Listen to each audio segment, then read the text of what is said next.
We know how to make money. The problem is we're even better at spending it. We're twice as good at spending it as we are at making it. So that means we're really bad at saving money. Welcome to the number one podcast in the region for living a progressive and happier life. On this episode of Pushing Your Pace, I sat down with the dynamic Zhavargo Jolly, a radio host, entrepreneur, and former CEO of TCI Capital, who is stepping into frontline politics once again with a bold agenda for prosperity for Turks and Caicos Islanders. Jolly shares his vision for boosting financial literacy, creating life-changing opportunities, and empowering our nation. He also highlights the P of prayer, which he leans on as a guiding force in his journey. Sit back, relax, and let's get ready to push some P's.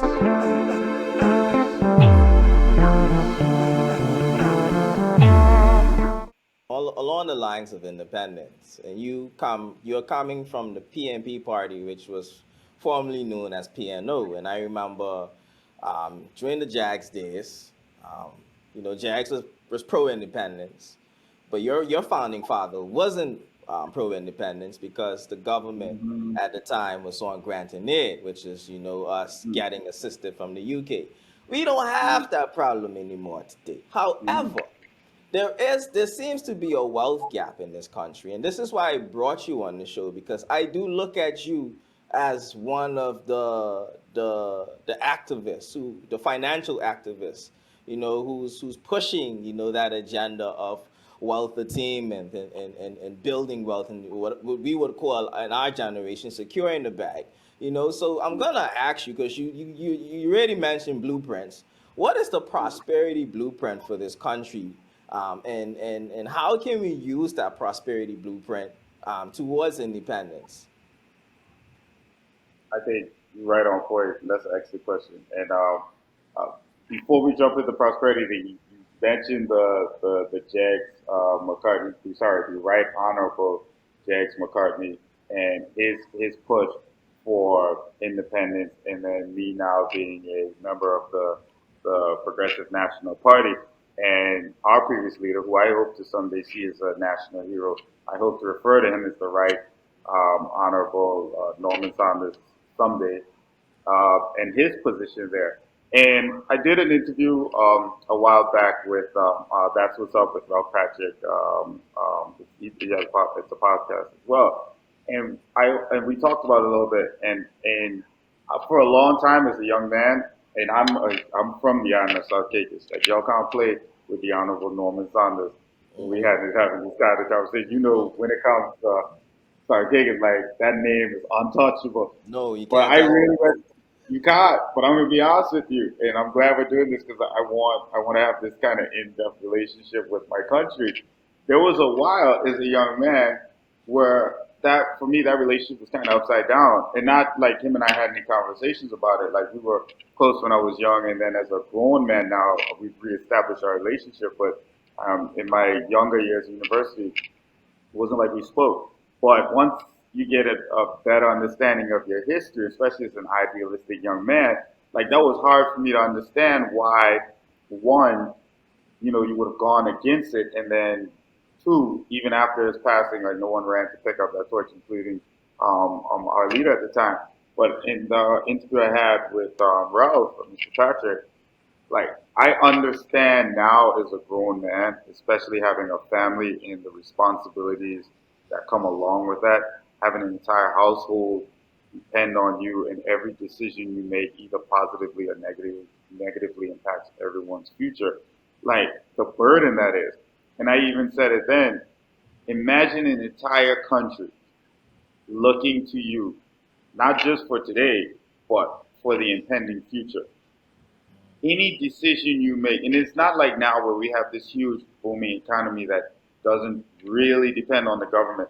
We have a tourism sector that's mostly managed by the Hotel and Tourism Association. We've seen Experience DCI really kind of take the reins more and kind of step forward in that terms. But, that sector is really autonomous. Back then, it was the government and then nothing else. It wasn't like there was these major resorts and these air carriers just coming in with millions or hundreds of thousands of tourists. So A word like independence at that time is a very scary thought because you're not just thinking of your bravado or your ability. You're thinking about everyone. You're the leader now, and you have to think from the top down to the weakest link. Can we all survive this march towards independence? And that I don't think we all at that time could sit down and say we would have done it. It's easy to sit back in a comfortable position now in the day and age with all this education and all this knowledge and access to history we have now. Say absolutely. But at that time, he's looking at mothers and children and how do I take care of all of them if this doesn't work out? So now we have a better understanding of what the road to independence looks like. So again, it comes back to this generation. There is an automatic pass for every leader up until this point. But when our story is written, when the Leos and the Zhavargos and all our other young leaders are old, there's no excuse when that generation is now asking us, where were the moves? Where were the plays? Where's the playbook? What have you laid out since then to now in terms of pointing us in the direction of being a free, independent country? So we talk about you bring up prosperity, and I do like to think of myself as one of the movers and shakers when it comes to understanding that financial independence is at the forefront of any form of independence. Our economy is is really like the steering wheel in terms of guiding us towards independence.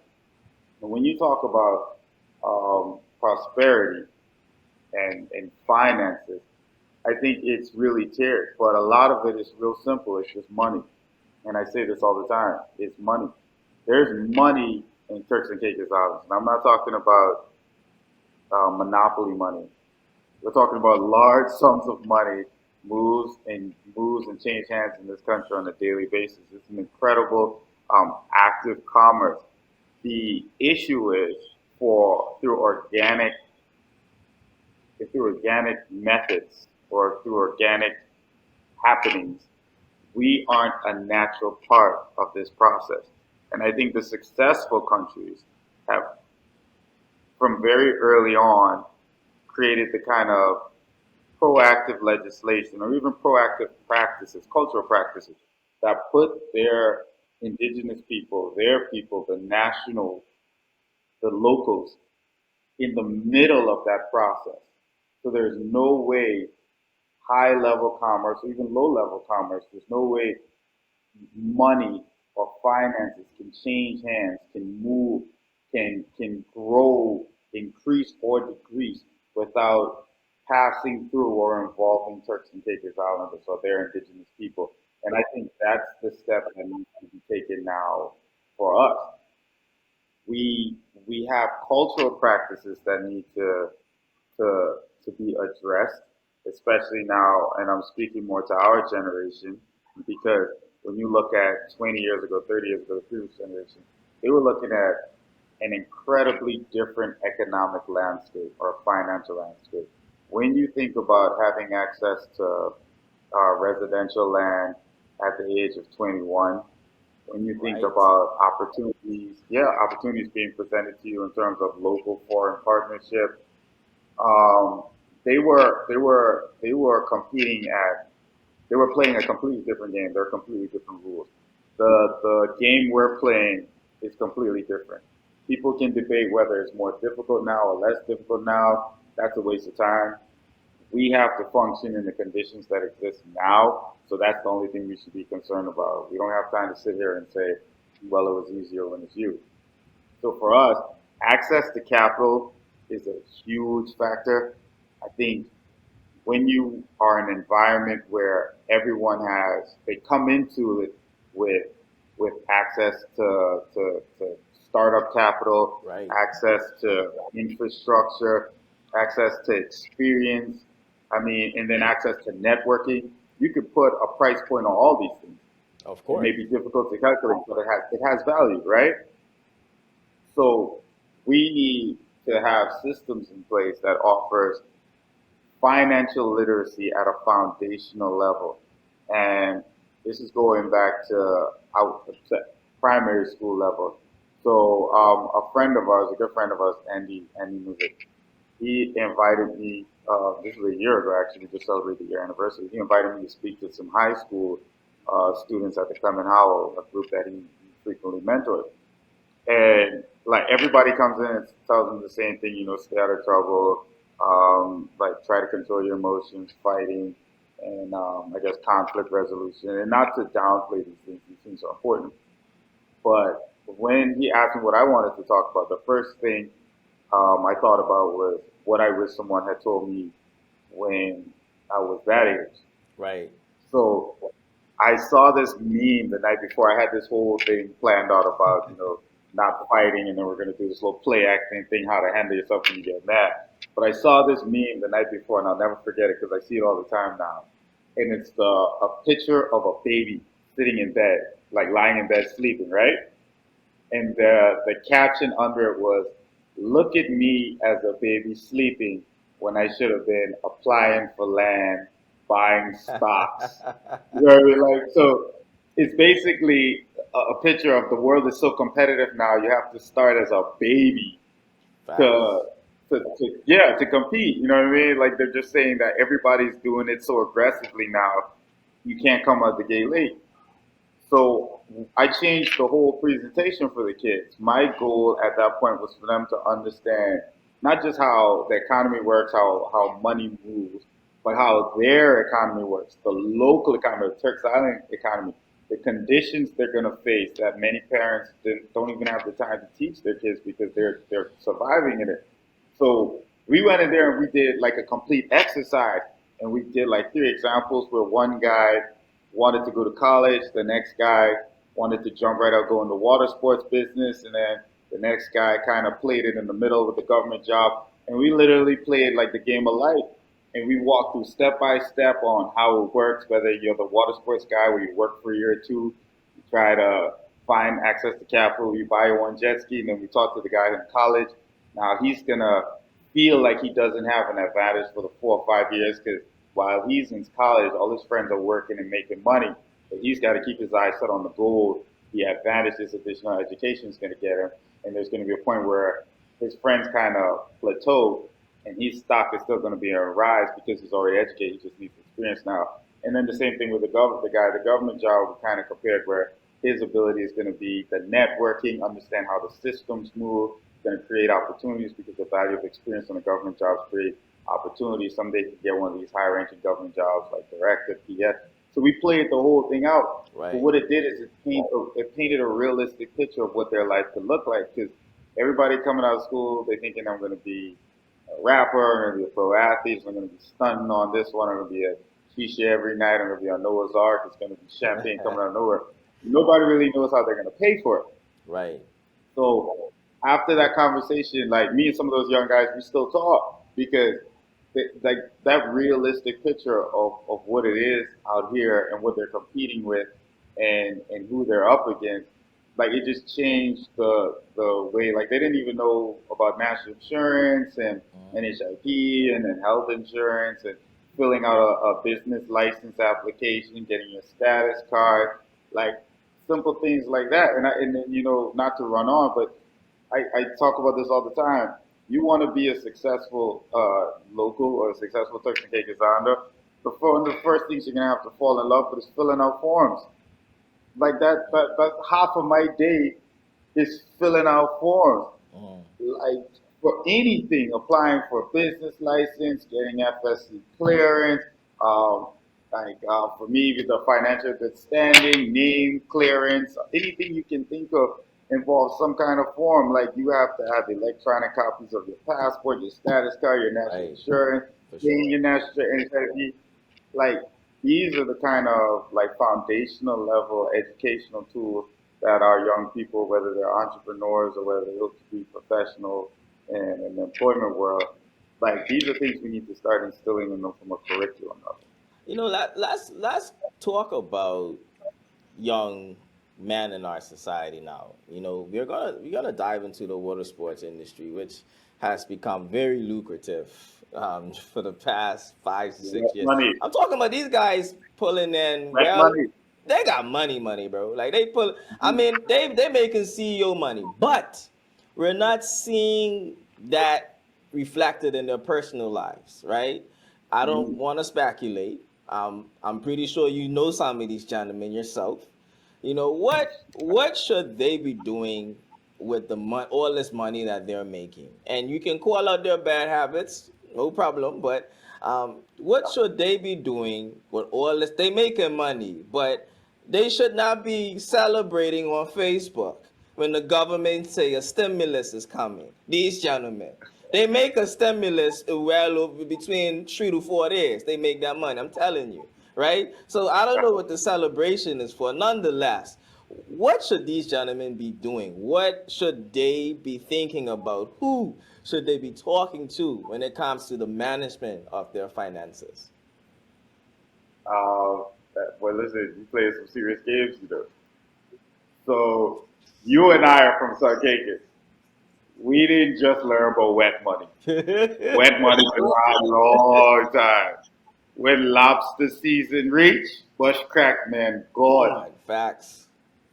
And as soon as lobster season end, if them fellas did give a couple $1,000 to their wife to manage over that closed lobster season, to make sure everything's paid off, you can see some hungry bellies.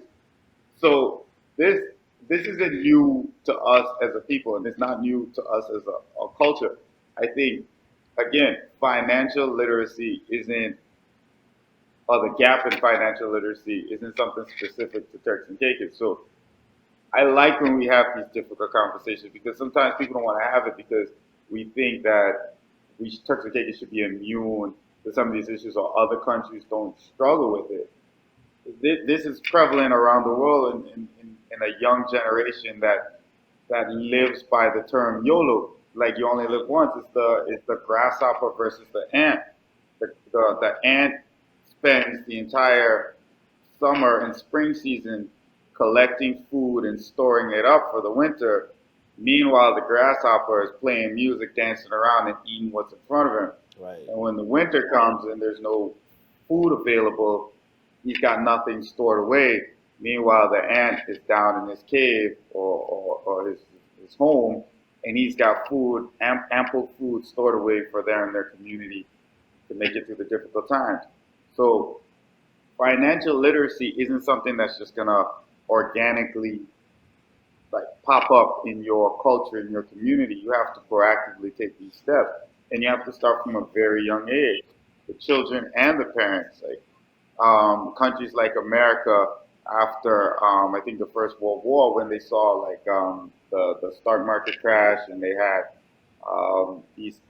their economy struggled, they would teach in the school, teach the kids how to save money, like how important it is to save money.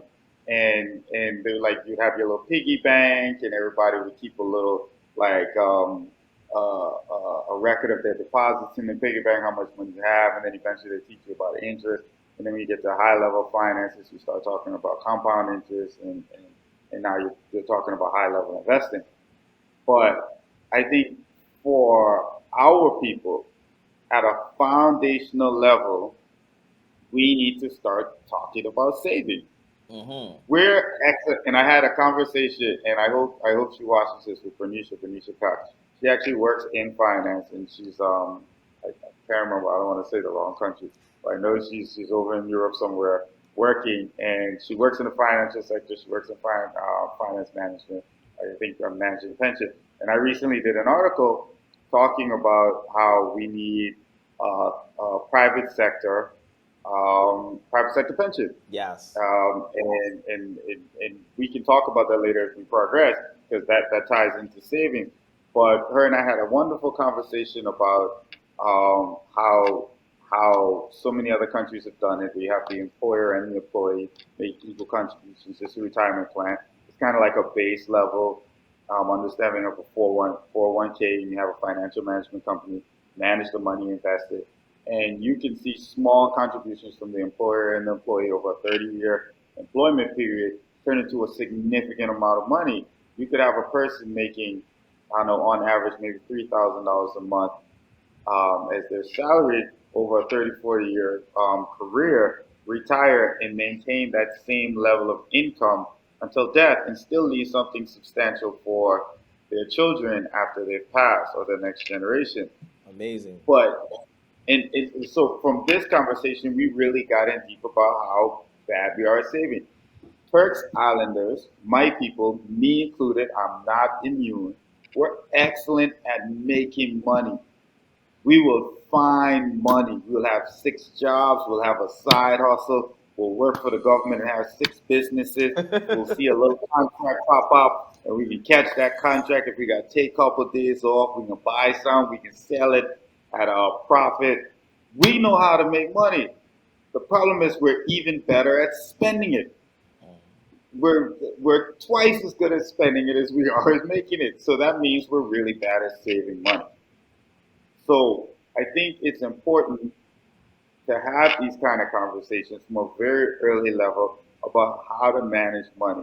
Money cannot be a tool you use to compete, ever, ever. You can compete with anything, your intelligence, your physical prowess, your strength, your speed, anything.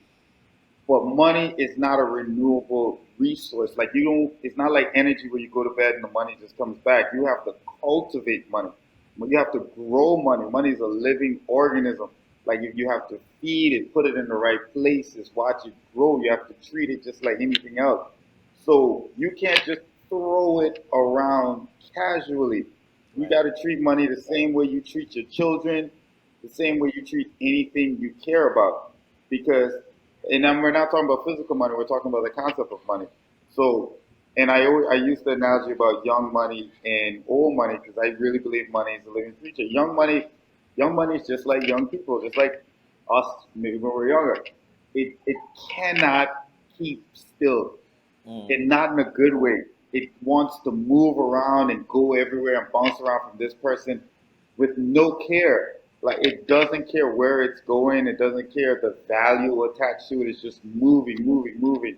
And that's young money. Like new money, we talk about pro athletes and guys in the music industry, how quickly they go broke. That's young money. But Right. old money is very different. Old money is deliberate. Old money likes to move, but it moves cautiously and it moves deliberately. It stays in a place where it can grow and grow and grow. And when it moves, it only moves to grow more and more. And it changes hand and increases in value. It doesn't go anywhere where it's not valued. And that's how old money is because when you find old money, it's usually strategically placed in high interest accruing locations. So whether it's in an investment fund, some people in the 401k, you have in the US where people like government bonds because they're very safe. Government bonds are just basically IOUs by the government. It's not anything truly tangible. It's a piece of paper that is backed by the US government. It's sovereign. So there's faith in it because if the government failed, we've all like essentially failed. So that's how old money moves. Like it's only in high yielding situations. We as a people need to understand that just because you can make $5,000 today, there's no guarantee you're gonna make $5,000 tomorrow. There's no guarantee that there's so many mitigating factors Right. in especially in the field we're talking about now, wet money. We could talk about competition. We could talk about environment like weather. We Right. could talk about seasonal. We could talk about natural disasters. We could talk about physical, like your body not being able to hold up the way it used to. And that's where these pension programs come in because Right. you don't want to have a country that's responsible, financially responsible for its aging population. That is a very dangerous game. They saw it in Japan is struggling with that issue now. They're desperately trying to encourage their young generation to make babies because they need a growing young population to pay into services like tax services like Social Security and social services because that money is the money that pays for the elderly. The Yes. same money those people that are old now invested into those services has been spent. That money is gone. The only reason the system exists is because we keep having new people turning 18 or 21 entering the workforce every day, and that new money takes care of the elderly people that have paid into it 30, 40 years ago. Now, what they're finding is young people are so much more concerned with advancing their careers and starting families. They're having a lower amount of young population than they are elderly population. So there's no new money coming in through social services to take care of the aging population that have already paid in and paid their dues. And you're gonna go broke. Mm. You're gonna end up devaluing your currency. And if we don't start to teach our young, especially our young men in that field, how to better manage their money, we're going to end up in some very difficult situations down the line because national insurance isn't enough. It's impossible in an economy that struggles with our version of inflation because it takes place through import export. Um, that $1,500 that I was getting 20 years ago is not the same 1,500 today. No. I mean, it's like they're still paying the same NIB wages now that were equivalent 20 years ago, and that's no one's fault. But that money, the value of that money has changed. And I Significantly. know it's based on the contribution significantly, and I know it's based on contribution. But when I was contributing this $150 a month, it was worth more now than when you're giving me this $1,500 now. So that's why that pension program that I wrote about, I didn't just write about it to be cool or sound smart. I wrote about it comprehensively with a 4-year rollout plan I saw attached. that with the consultation and all that other stuff. Yeah, I saw that. Man, this isn't 2012 anymore, Leo. I'm a grown man. If I'm coming to you with something, it's not hyperbole. It's not this cute idea, oh, here comes this handsome gentleman trying to sell you snake oil. I'm trying to present to you something that can actually be done, and I'm coming with a blueprint and a plan. And that pension, I think that is one of those foundational acts, or let's be honest, foundational pieces of legislation that could be a game changer. And what I appreciate about your plan too is that it's realistic because oftentimes too, you go into politics, you get into government, you might think, oh, I'm gonna get this thing going very fast. But you having that experience working in government, I think you were very realistic with how 4 years. fast. 4 years. 4 years. Well, well, I yeah. put it in there. I could have come in and said 6 months. 6 months, bro. Everybody got pension. You could be collecting $3,000 a month. Hmm. And you know what's funny? And you know me well enough. Like I don't play in the mud politics. Like Right. even when I was back then, and even now that I'm associated with an established party, because I don't believe it benefits anyone. I don't think any Turks Islander is my enemy, and the only people on either side of the line are Turks Islanders. So I don't view them as Right. my enemy.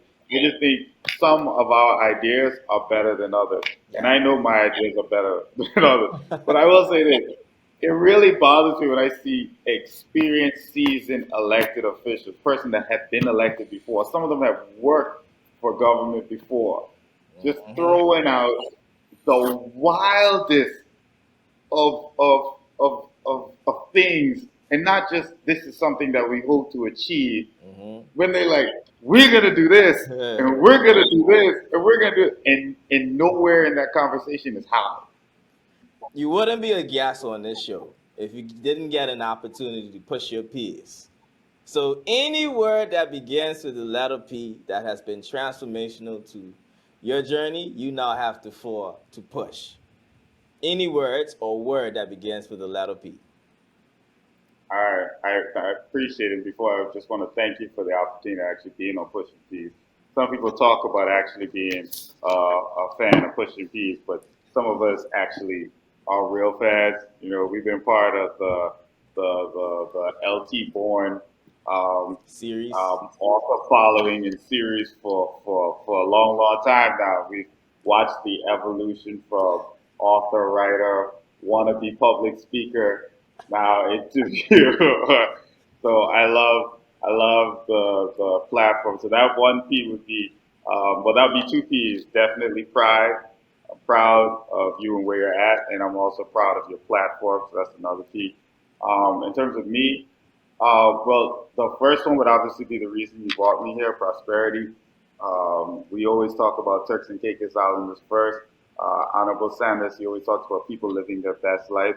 I think there's no version of Turks and Caicos Islanders living their best life without financial security. So I want to see my people prosper. We're a blessed nation. God has given us so much in just natural gifts. He's given us a beautiful place to call our home.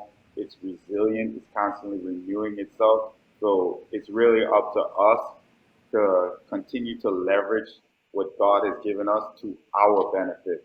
I'm really growing highly frustrated and uncomfortable continuously watching others benefit from the gifts that God has given us. And so many of us have to work so hard to benefit from it. So prosperity is definitely one of them. Pride being the other. I'm so proud to have another opportunity to to represent my country.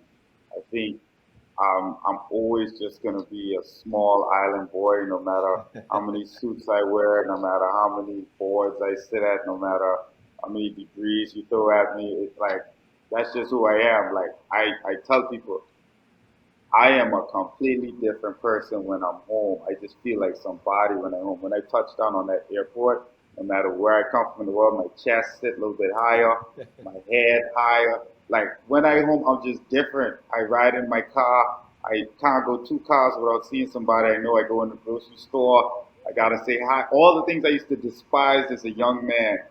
We go in the grocery store. It take us 2 hours. My mom, we got to say hi to everybody. We got to talk about who see who and how. Now I love it. I can't wait to take my children and get and stop and introduce them to people. That's community. Like you go away to school and you miss it. You go on a long trip and you miss it. You're walking around with strangers, people you don't know. You don't know if they mean you well or worse.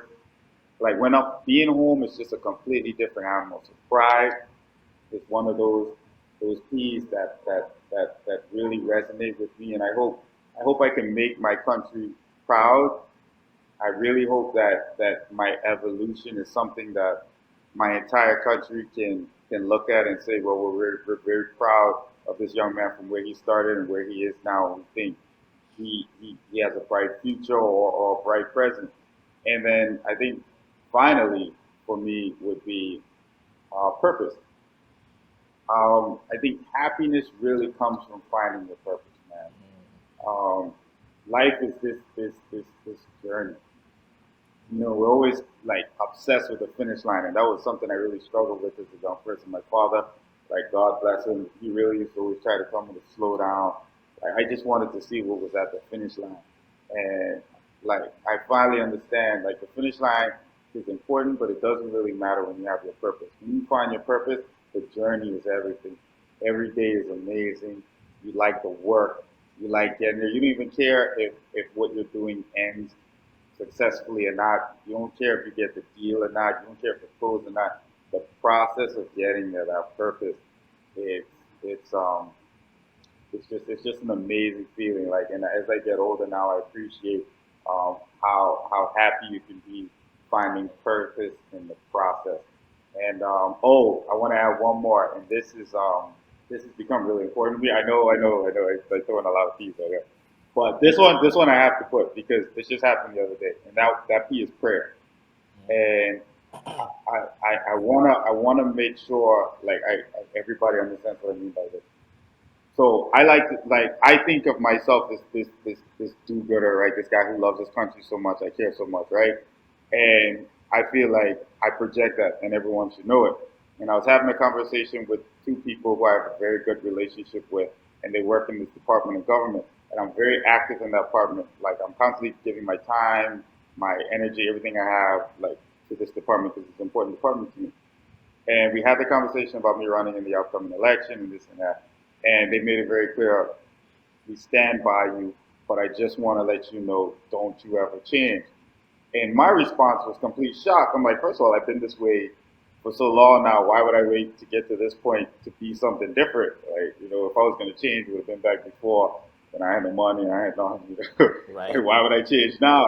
Right? But then they made an example of people that came before me and people who I could never consider myself better than in any way, and they may or may not have gotten lost in the sauce or started to feel themselves too much and got a little like lost their purpose, lost their direction, forgot why they were doing this in the first place. Maybe they got caught up with the whole name of honorable and the check. Well, I don't know what it is, but Right. everybody has their distraction. So coming out of that, I I felt like this isn't something I can handle by myself, and that's why that P is prayer. Like I'm asking everybody, I ask my mother, my wife, everybody, like pray for me, bro. Pray for me, because the truth is, I'm not pretending like I can manage all of this by myself. The responsibility that comes along with calling yourself a representative of your country, Right. having people's lives depend on your decision making, and thinking that along the lines you won't get lost. Satan's just as busy as anybody else. Oh, for And sure, if bro. you truly have a purpose and you're truly doing great things, he's going to throw all kind of obstacles in your way. And if you think you can do it without God, one, and you can do it without the support of your people in your community, then you're deceiving yourself. And I know I need my people, I need my community, I need God, I need my family.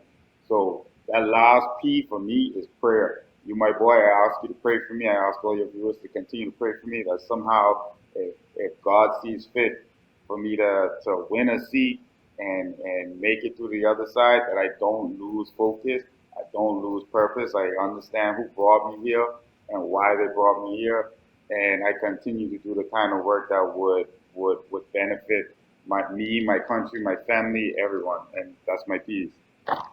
You know what I love about your piece? Every P you push this in my book. So I appreciate. But I also talk about perspective, and what you did, you put your own perspective on it, and that's happiness, man. Whatever works for It you is is. personalized. You know what I mean? So, Charlie, thank you so much. Now we had two more questions to go through. The first one is a spin-off one, Mm-hmm. my usual spin-off, and that spin-off All question right. would be, what Guinness Book World racket would you like to break? Oh, wow. I like that. What Guinness World Record would I like to break? Now, we used to think all the weird ones were interesting when we were young. Like, remember the guy with the longest fingernails? Those were Mm-hmm. disgusting. And then I think the guy who held his breath the longest. Um, I would have to say, I'm trying to think of something altruistic, but it's not coming. I might just have to be straight up honest about this. It's something. Is there a Guinness record for the world's richest man? We could do That's a that. Musa thing of Africa. I don't know if that one is Yeah, possible.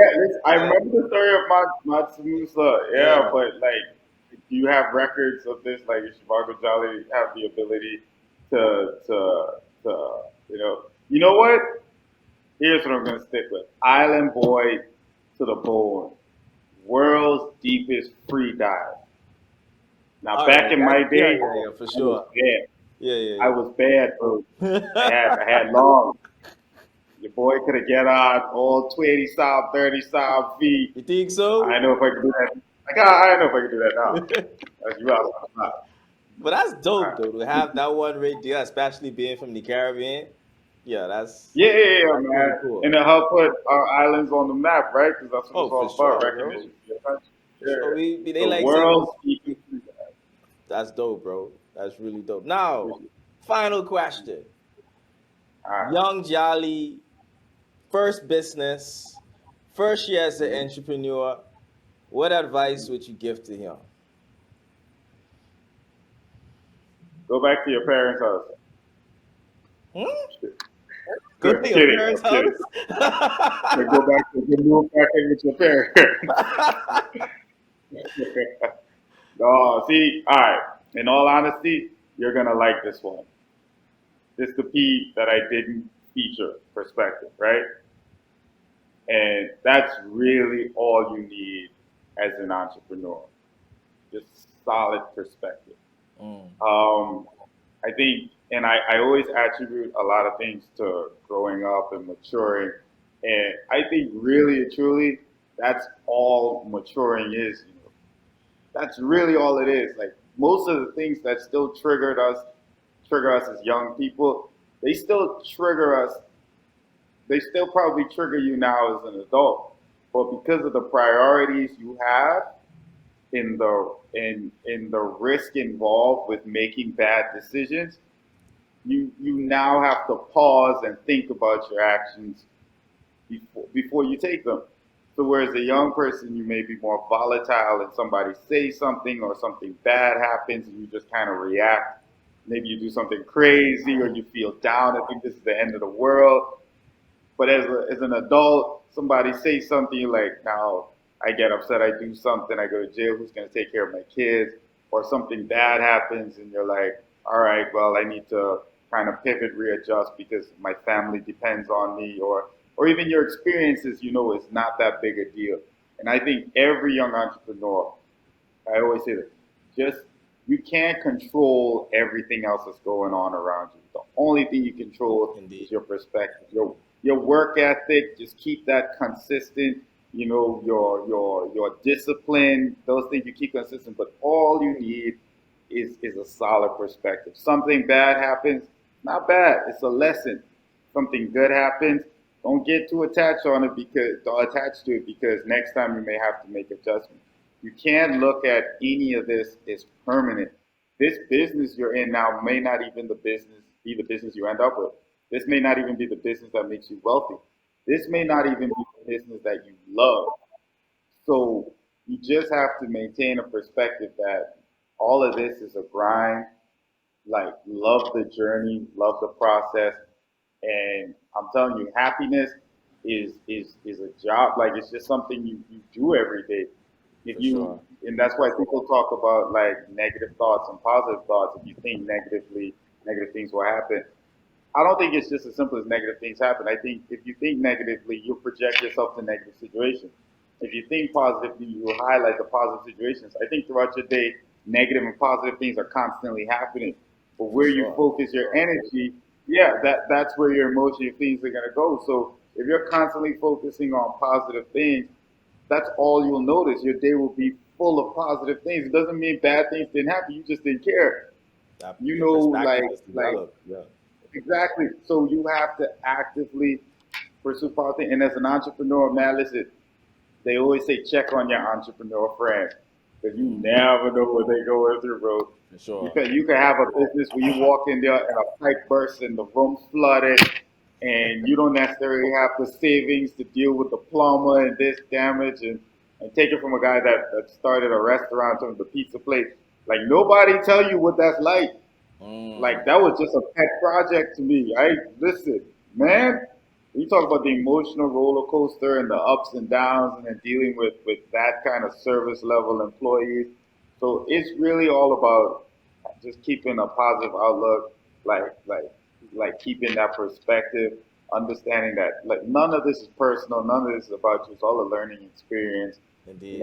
Chop it up to education and like I said, just keep pushing, man. Just keep grinding. Push your peas, bro. Push your Push your peers. peas. Love it. Love it. Jolly, Yeah. thank you so much for coming on. I Where appreciate can it, we man. Thanks for find having me. you? How can we support you? Where can we get advice from?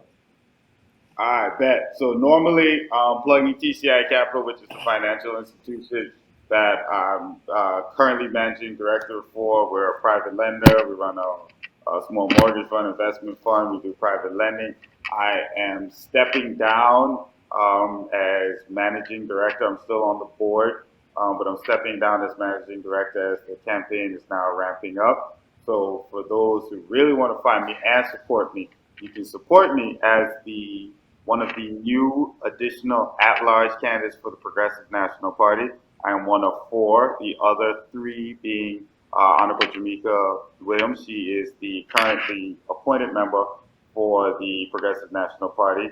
Sharon Simons, those of you would know her from Brentwood, she was also integrally involved in the Miss Turks and Caicos pageant, Miss Turks and Caicos Universe pageant that took place recently that I got to host. Hey, shout out to uh, our queen, Miss Renee. Renee Myers, who represented us so well at Miss Universe. I couldn't be more proud, bro. Listen, I was looking at my daughter the whole time I was watching. I was like, hey, the bar been set.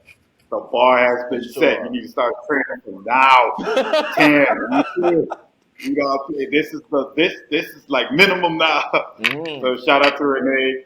And the third, or technically fourth, would be Honorable William Belliard. He's also an appointed member, the governor's appointed member of the House of Assembly. He's also attorney at law. But yes, so those interested, yeah, I mean, I am now an at-large candidate for the Progressive National Party, and I'm actively requesting, campaigning, asserting myself, and hoping that persons who share my views, who believe that Turks and Caicos Islanders should be first in Turks and Caicos, who believe that financial literacy and prosperity should be a foundational element, who believe our economy should be centered around us, we should be the nucleus, and then it spills out, not the other way around. It shouldn't be spilling down to Turks and Caicos Islanders. It should start with us and spill out.